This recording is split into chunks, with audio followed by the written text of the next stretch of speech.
우리 설교를 해주시겠습니다. 우리가 어른들이 아이들에게 덕담을 할 때 가장 많이 하는 말씀이 있습니다. 무엇입니까? 공부 열심히 하고 또 훌륭한 사람이 되라는 말씀도 많이 하시지만 부모님 말씀 잘 듣고 선생님 말씀 잘 들어라 많이 하시죠. 그런데 이 말 잘 들어라는 말이 정말 너의 귀를 이용해서 그분의 음성을 잘 들어라, 그 듣는 행위만을 의미하는 것은 아닐 것입니다. 정확하게 풀어서 이야기하면 어떤 의미입니까?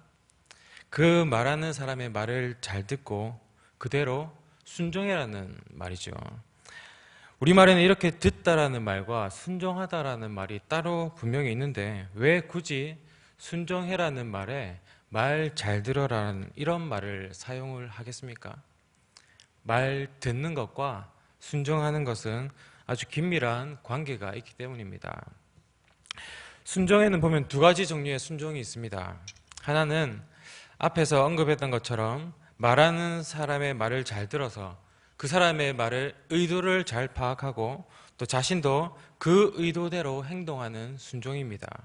그리고 또 하나는 자신의 다른 목적을 위해서 어쩔 수 없이 행하는 순종입니다.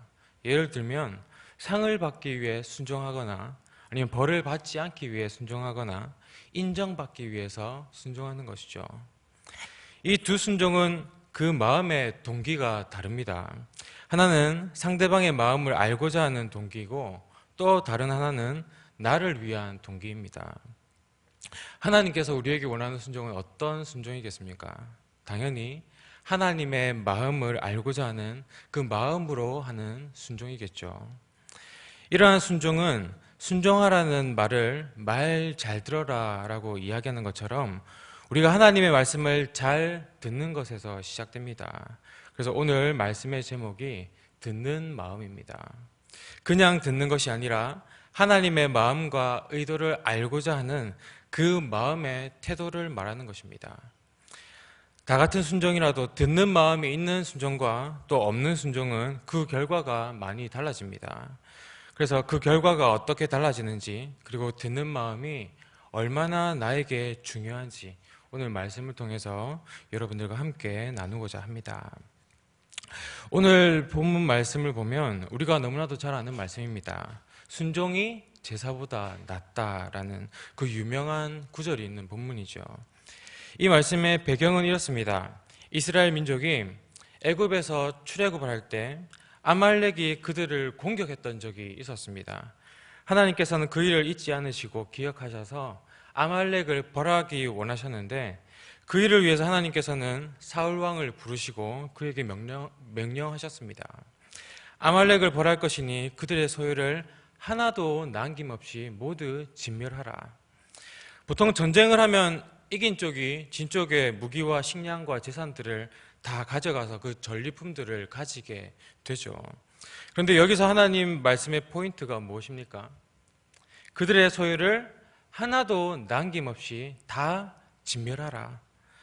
남녀와 소아와 젖먹는 아이와 우양과 낙타와 나귀 할 것 없이 모두 죽이라 말씀하셨습니다. 하지만 사울 왕은 그 말씀을 듣고 어떻게 행동했습니까? 아말렉의 왕 아갑과 또 그의 가장 좋은 양과 소들을 살려서 데리고 옵니다. 이것을 본 사무엘 선지자가 사울 왕을 꾸짖죠. 왕이시여, 하나님께서 하나도 남기지 말라고 하셨거늘 어떻게 이 양과 소들의 울음소리가 들립니까? 사울 왕은 변명합니다. 이 양과 소들은 가장 좋은 것으로 하나님께 제사를 드리기 위함입니다. 그 나머지는 모두 다 내가 진멸하였습니다. 사무엘은 선지자이면서 동시에 제사를 주관하는 제사장이었죠. 그래서 제사장의 입장에서 보면 이 사울 왕의 이야기는 어느 정도 일리가 있는 말이기도 합니다. 전쟁에서 이기면 그 탈취물 중에 가장 좋은 것으로 하나님께 제사를 드리는 것은 늘상 있어 왔던 일이고 또 좋은 의도이기 때문이죠. 하지만 사무엘은 아주 확고하면서도 단호하게 이야기합니다. 오늘 말씀 22절 우리 함께 읽어보도록 하겠습니다. 시작.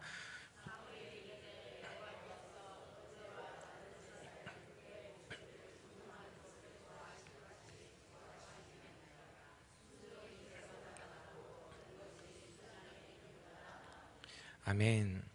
하나님은 제사보다 그의 목소리를 청종하는 것, 즉 하나님을 향한 듣는 마음을 가장 좋아하신다는 것입니다. 사무엘의 이 말은 율법이나 아니면 계명에서 나오는 법칙과 교리와 같은 그런 말이 아니었습니다. 사무엘의 경험 속에서 우러나오는 이야기였습니다. 사무엘이 태어난 시대는 사사시대였죠. 사사시대는 어떤 시대였습니까? 하나님을 왕으로 섬기지 않고 하나님의 말씀을 아무도 듣지 않던 시대였습니다.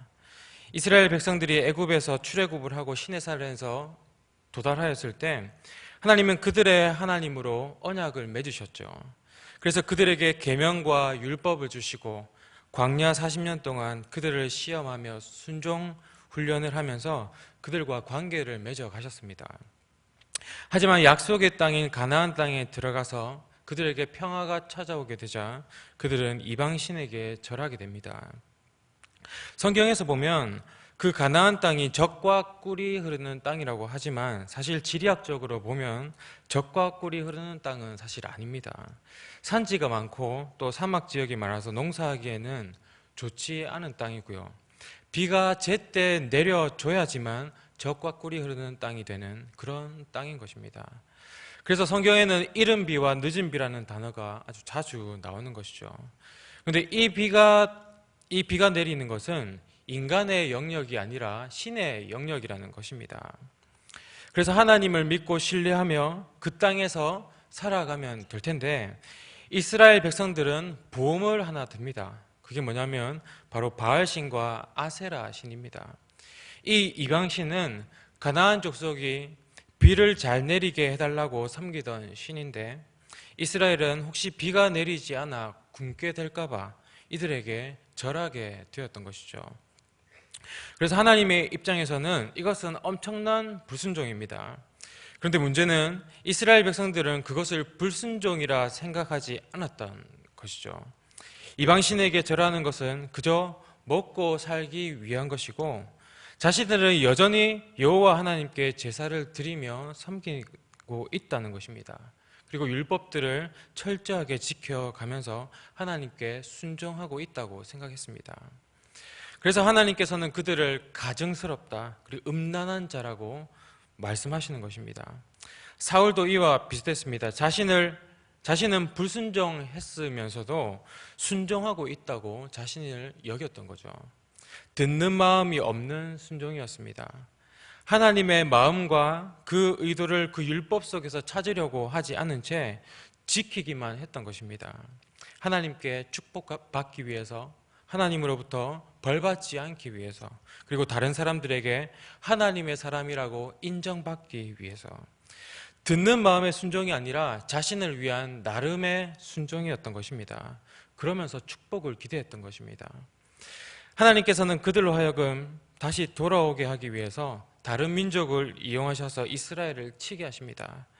오랜 세월 동안 다른 나라의 지배 속에서 이스라엘은 고통스럽게 살아갑니다. 그리고 그 고통으로 인하여 하나님을 부르짖을 때에 하나님은 그들 가운데 사사를 세우셔서 그들의 침략으로부터 구원받게 하셨던 것입니다. 그리고 그 사사가 죽으면 또 이스라엘은 이방신에게 절하며 우상숭배를 했고요. 똑같은 죄를 짓습니다. 그리고 계속 똑같은 일이 반복되는 것이 바로 사사시대의 일이었습니다. 그래서 사사기의 마지막 구절에 사사기의 결론이 이렇게 납니다. 그때에 이스라엘의 왕이 없으므로 사람이 각기 자기의 소견에 옳은 대로 행하였더라. 하나님의 말씀을 자신의 삶에 맞춰서 해석한 뒤 자기 나름대로의 순종을 합니다. 자신을 위한 순종, 또 자신을 위한 신앙, 듣는 마음이 없는 순종. 하나님께서 바로 이스라엘의 왕이셨는데 사사기에는 이스라엘의 왕이 없으므로라고 나옵니다. 하나님은 왕이 있는 나라를 원하지 않으셨습니다. 믿음으로 하나님을 바라보며 하나님을 왕으로 섬기며 하나님의 말씀대로 순종하는 나라가 되기를 바라셨던 거죠. 그런데 아무도 하나님의 말씀을 헤아리는 사람이 없었기 때문에 그 시대는 왕이 없는 자기 마음대로 하는 그런 시대가 되어버린 것입니다. 이것이 바로 사사시대입니다. 그런데 그렇게 아무도 하나님의 음성을 듣지 않는 그때에 한 여인이 등장합니다. 그 여인의 이름이 한나죠.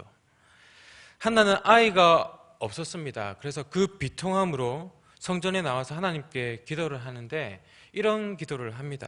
하나님, 주의 종에게 아들을 주십시오. 저에게 아들을 주신다면 그를 평생 하나님께 드리겠습니다. 이렇게 서원 기도를 해버립니다. 이 서원 기도는요, 사실 하나님 입장에서는 엄청난 사건입니다. 왜냐하면 이스라엘 백성들이 모두 하나님의 소유임에도 불구하고 정말 하나님의 사람은 단 한 명도 없었던 것입니다. 그런데 그때 한나라는 여인이 등장해서 이 아들 하나님의 것 하십시오, 이런 서원을 했던 것이죠. 제 생각이지만 하나님께서는 좀 설레지 않으셨을까요? 나의 것, 나의 사람, 나의 소유, 나의 백성, 이런 단어들이 성경에 참 많이 나오는데 정말 나의 백성 삼고 싶은 저들, 그런데 나의 것이 되려고 하지 않는 저들, 그런데 그 가운데 나의 것이 되려고 한 아이가 있다는 거죠. 하나님, 이 아이 하나님의 것 하십시오. 이 말이 얼마나 마음 설레는 달콤한 말이었겠습니까? 요즘 말로 하면 한나의 이 기도에 하나님이 완전 심쿵했던 것입니다. 그 후로 하나님은 한나에게 아들을 주셨고 그 아들의 이름이 무엇입니까? 바로 사무엘입니다. 그리고 사무엘이 자라날 때에 하나님께서 그를 주목하십니다. 아직 소년일 때에 하나님은 그의 이름을 처음으로 불러봅니다. 사무엘아, 사무엘아. 사무엘은 처음에는 엘리 제사장이 부른 줄 알고 엘리에게 달려가지만 나중에는 하나님께서 부르신 것을 깨닫고 이렇게 대답을 합니다. 주님, 말씀하십시오. 주의 종이 듣겠습니다. 한번 생각해 보십시오. 성경에는 표현되지 않았지만 하나님께서는 얼마나 흥분하셨겠습니까? 하나님께서는 이스라엘에 하고 싶은 말이 정말 많았습니다. 그들을 얼마나 사랑하는지, 그들을 통해서 얼마나 큰 일을 지금 계획하고 계신지, 그리고 하나님의 심정이 지금 어떤지 다 말씀하고 싶어 하셨습니다. 하지만 그것을 들어줄 사람이 없었던 것이죠. 각기 자기 소견에 오른 대로 행하는 사람은 많은데 하나님의 말씀을 들어줄 사람이 없어서 하나님이 얼마나 답답해 하셨겠습니까? 그런데 그때 하나님의 사람인 사무엘이 처음으로 하나님께 하는 말이 있었는데, 주님 말씀하십시오. 주의 종이 듣겠습니다. 듣는 마음을 가지고 하나님 앞에 나왔던 것입니다. 그때부터 하나님께서는 사무엘에게 하나님의 뜻을, 하나님의 계획을, 하나님의 마음을 막 쏟아내십니다. 이스라엘에 행할 일들을 알려주시고 비밀스러운 것까지 모두 다 말씀하셨습니다. 그래서 사무엘은 선지자로서 하나님의 말씀을 온 이스라엘에 전파하면서 그 말씀으로 이스라엘을 다스리게 되었던 것이죠. 사무엘은 오랜 세월 하나님의 말씀을 들으면서 하나님의 감정도 다 들었을 것입니다. 느꼈을 것입니다. 하나님의 기뻐했던 감정, 슬퍼했던 감정, 비통했던 그 감정. 그런데 하나님께서는 말씀하실 때 너무나도 기뻐하시더라는 거죠. 하나님께서는 하나님의 뜻과 계획을 말씀하실 때 정말 기뻐하시더라. 누군가 하나님의 말씀을 청종하는 것을 하나님은 정말로 기뻐하시더라. 이것이 교리가 아니라 사무엘의 경험이었기 때문에 사무엘은 사울 앞에서 이렇게 당당하게 단호하게 말할 수 있었던 것입니다. 그래서 오늘 본문 말씀, 하나님께서는 제사보다 하나님의 말씀을 듣는 것을 더 좋아하신다는 이 유명한 구절이 탄생하게 된 것입니다. 이 사무엘의 말은 이 사사시대 때의 하나님의 설움과 하나님께서 사무엘에게 말씀하실 때 그 기뻐하시던 모습이 다 담겨져 있는 말입니다. 이것이 우리가 듣는 마음을 가져야 하는 가장 중요한 이유입니다. 이 시대가 점점 바빠지면서 하나님께 예배하는 시간, 기도하는 시간, 또 하나님의 마음을 알고자 묵상하는 시간이 점점 사라지고 있습니다. 듣는 마음 없이 교회 다니고, 듣는 마음 없이 말씀 듣고, 듣는 마음 없이 봉사하면서 그렇게 순종하다 보면 어느새 우리도 사사시대의 이스라엘처럼 변해버리게 될 것입니다. 이미 한국 교회가 그렇게 되고 있는지도 모르겠습니다. 나름의 신앙으로 순종하고 있다고 생각하지만 하나님의 생각은 다를지도 모르겠습니다. 하나님께서는 이 시대에도 똑같이 사무엘과 같은 그렇게 듣는 마음을 가진 자들을 찾고 계십니다. 아무도 하나님의 말씀을 귀담아 듣지 않으려고 하는 이 시대에 사무엘과 같이 주님 말씀하십시오, 주의 종이 듣겠습니다, 이렇게 고백하는 사람들을 찾고 계십니다. 우리 모두가 사무엘과 같은 듣는 마음을 가지는 저와 여러분들 되기를 간절히 바랍니다. 우리가 하나님의 말씀을 들음으로 하나님의 답답함을 해소시켜드리고 또 모두가 각자의 소견에 옳은 대로 살아가는 이 시대의 하나님을 말씀을 가지고 정말 하나님을 우리의 왕이 되게 하는 그런 진정한 주님의 종들이 되기를 바랍니다.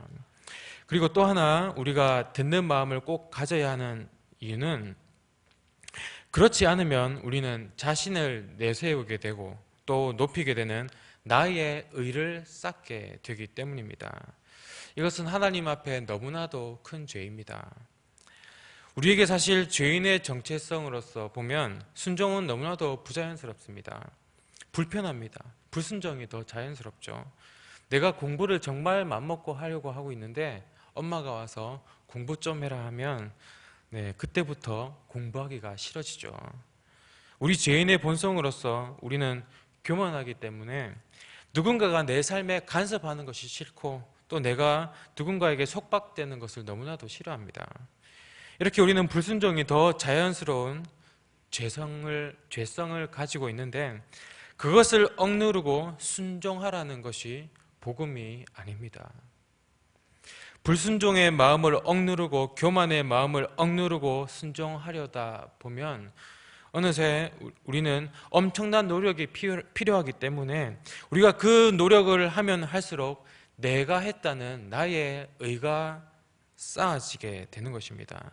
그러면 나의 수행으로 또 고행으로 너희들이 이르지 못하는 그런 경지에 이르게 되었다. 나는 성인 군자가 되었다. 내가 바로 예수와 같은 사람이다. 이렇게 말하는 사람들이 나타나게 된다는 것입니다. 이런 사람들은 정말 고집이 장난이 아니죠. 정말 완고합니다. 성경에 나오는 대표적인 사람들이 바로 예수님 시대의 바리새인들과 서기관들입니다. 그들은 듣는 마음 없이 율법을 지키는 데만 열심을 내었습니다. 율법에 녹아있는 하나님의 마음은 안중에도 없었죠. 그렇게 의가 쌓인 사람들은 다른 사람이 너는 틀렸어, 그게 아니야, 이런 말을 하게 되면 심하게 공격적인 성향을 가지게 됩니다. 왜냐하면 이때까지 자신의 노력으로 쌓아왔던 것이 물거품이 되기 때문이죠. 지나치게 자기 방어를 하며 자기 합리화를 합니다. 내가 옳다는 것을 입증하기 위해서 상대방이 틀렸다는 것을 입증하며 공격합니다. 그 대표적인 것이 바로 십자가 사건이죠. 바리새인들과 예수님은 항상 부딪혔습니다. 바리새인들은 안식일날 철저하게 일하지 않고 쉬어야 했는데 예수님은 그날 또 병자들을 고치러 다니시는 겁니다. 예수님 때문에 자꾸 자기들은 틀리게 되는 것이죠.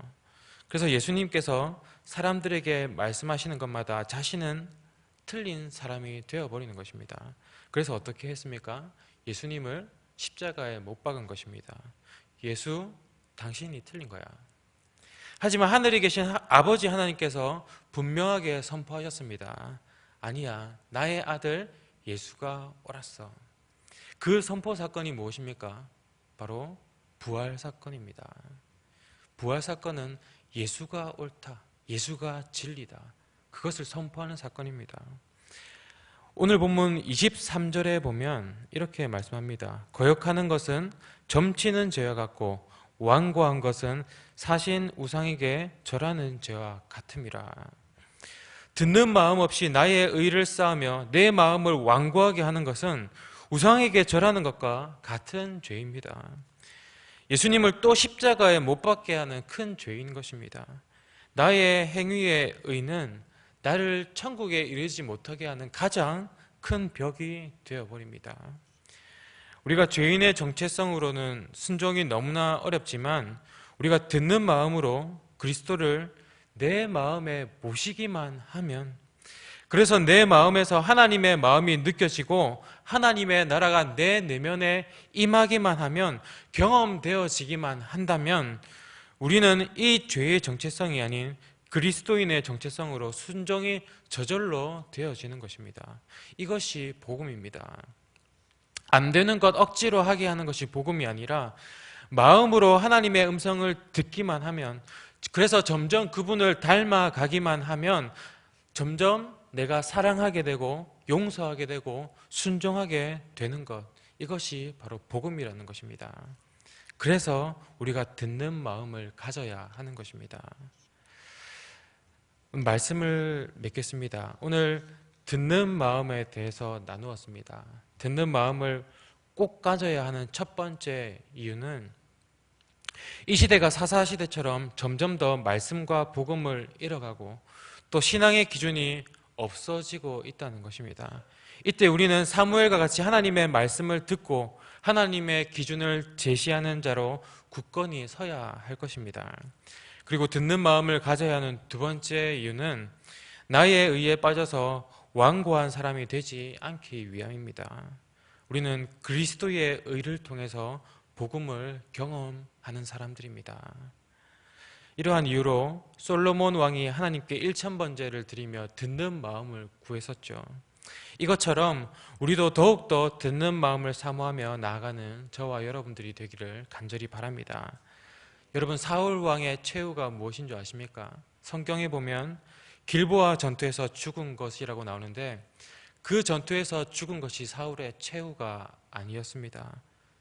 그것이 아니라 그 훨씬 이전에 사무엘이 더 이상 사울을 찾아가지 않았다고 성경에 나오는데 그것이 사울 왕의 최후였습니다. 하나님의 말씀을 전하던 사무엘이 더 이상 사울을 찾지 않는다는 것은 하나님의 말씀이 더 이상 사울을 찾아가지 않았다는 것과 똑같습니다. 여전히 왕이지만 하나님의 임재가 없고 하나님의 말씀이 없는 비참한 왕이었습니다. 우리가 말씀을 들으며 또 예배를 하고 있지만 더 이상 나의 마음에 말씀이 찾아오지 않아서 감동이 없게 되는 것을 최고로 두려워하시기 바랍니다. 그런데 비록 광야에 있을지라도 항상 하나님의 말씀을 사모했던 다윗처럼 우리가 어려운 상황에 있을지라도 내 삶이 힘들고 슬플지라도 하나님의 말씀을 사모하는 우리 모두가 되기를 간절히 바라겠습니다. 기도하겠습니다. 하나님 아버지, 하나님의 말씀이 우리에게 찾아오지 않는 것이 너무나 두렵습니다.